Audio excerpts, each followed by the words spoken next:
Assalamualaikum dan salam membaca.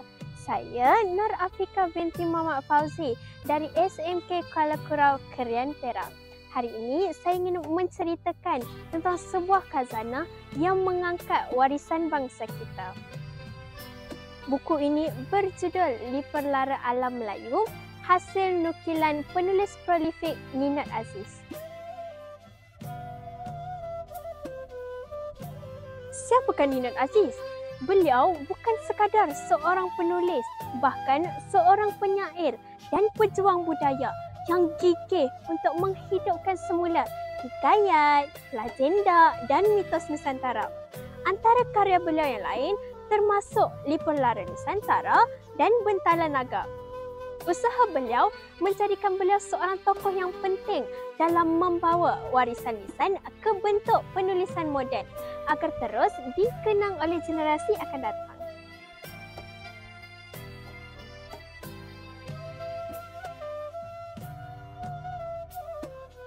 Buku yang berjudul Liperlara Alam Melayu ini diterbitkan oleh The Patriots Publishing pada tahun 2022.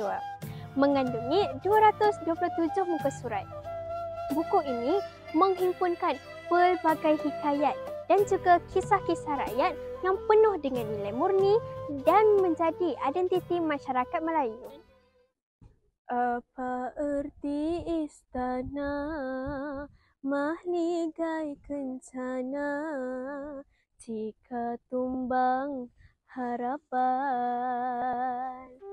Antara kisah yang paling dekat pada jiwa masyarakat kita ialah Batu Belah Batu Bertangkup. Sebuah kisah yang menceritakan tentang kasih dan pengorbanan seorang ibu. Mari kita hayati sejenak suara seorang ibu dalam kisah ini.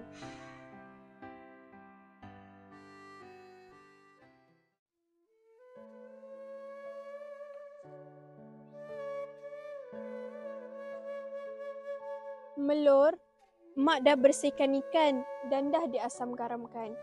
Melur dan pekan makan ikan dan separuh telur ikan ya. Ingat melur, mak teringin sangat teli ke tembakul. Simpan ya.